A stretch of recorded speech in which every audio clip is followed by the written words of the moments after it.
We start with a point.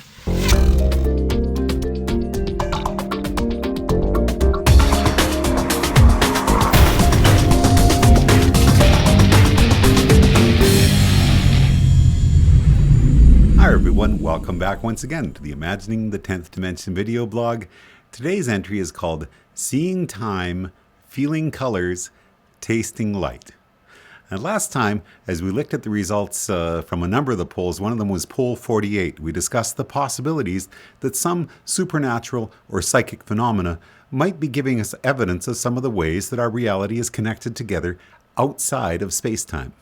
But we also had to acknowledge that for someone who has never seen direct evidence of such possibilities themselves, it's extremely easy to dismiss such ideas as bunk. Now, just around the same time that the text version of this blog that we're reading today was published, there was a new poll question started, which asked for people's opinions on this same question. Do animals have souls? And the three answers offered were yes, no, only humans have souls, or there's no such thing as a soul. And we looked at those results last time around. Admittedly, there are many other finely nuanced answers people might like to give to that poll question. Which leads us back to the age-old question, what exactly is a soul? In entries like, where are you? Creativity in the quantum universe, and you are me and we are all together, we've talked about how each of us is a unique quantum observer right at the center of our own observer region. And in entries like alien mathematics, an expanding 4D sphere, and the statistical universe, we've talked about how this observer region extends in all directions to create what's known as our cosmological horizon. This horizon includes the CMB, the cosmic microwave background, or surface of last scattering as it's sometimes called. And in the holographic universe, we looked at how being in the middle of the ocean gives us a way to visualize how no matter where we go in the universe, we're always at the center.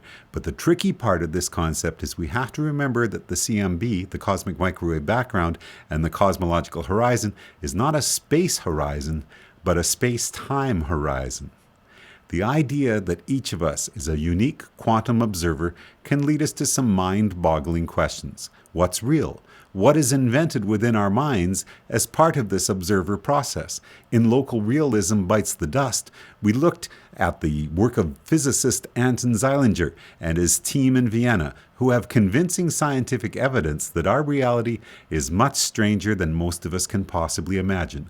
Essentially, their experiments have proved not only that distant events can instantaneously affect each other, but also that the world around us is nothing more than a probabilistic cloud until we observe it. Einstein asked, "Do you really believe that the moon only exists when you are looking at it?" He was reported to be equally uneasy with what he called the spooky action at a distance ideas of quantum entanglement, but the Zeilinger team's work is proving Einstein wrong in both cases. So what does it mean if the world around us is being created by our observation? I want you to look at a fascinating article from Scientific American called Tasting the Light. Here's the opening paragraph of this article, which was written by Mandy Kendrick.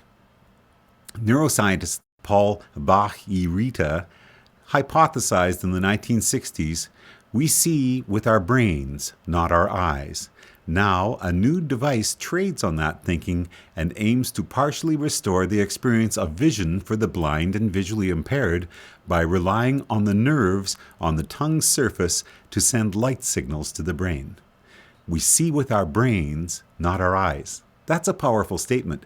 You can substitute mind or consciousness or even soul into that sentence and still end up with a similar but profound idea which relates to the huge cloud of ideas we're playing with in this project. Do you see, though, how someone learning to see with their tongue may not be that far away from someone with synesthesia, an idea we've explored in Crossed Wires in the Brain? Now, let's look at an article from BBC Science, which talks about a form of synesthesia I'd never heard of before, but which ties so wonderfully to the idea of the fourth dimension being spatial rather than temporal. The article, written by Victoria Gill, is called Can You See Time? Here's a few paragraphs from the article, which is about the work of Dr. Julia Simner, a psychologist from the University of Edinburgh. In the case of time-space synesthesia, a very visual experience can be triggered by thinking about time. I thought everyone thought like I did, says Holly Brannigan, also a scientist at Edinburgh University and someone with time-space synesthesia.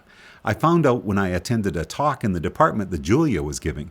She said that some synesthetes can see time, and I thought, oh my God, that means I've got synesthesia. For me, it's a bit like a running track, she says. The track is organized around the academic year.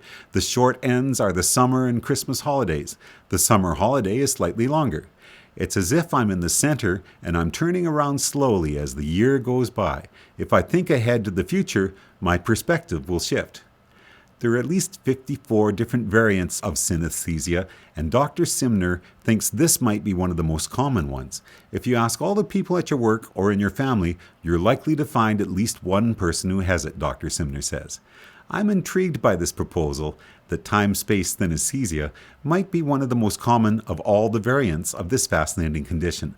I'd love to hear from people who feel they are able to see time, which might remind us of the conversations we've had about Kurt Vonnegut's fictional race of Trefalmadorians. For more about all that, you might want to go back and look at videos or read the blogs for Beer and Miracles, Connecting It All Together, and Dr. Mel's 4D glasses. Of course, since I've spent so much time talking to people about my own unique way of visualizing space-time, perhaps I myself might have a form of space-time synesthesia. Perhaps what I've really been trying to describe with my original Imagining the 10th Dimension animation is my own visual perception of time and quantum probability. Since each of us is our own unique quantum observer, it's always hard to imagine how someone else's perception of the world around them might be fundamentally different from our own. Now I'm going to put up a link to an article published by Pravda about a Russian man who says that he can discern colors by touch.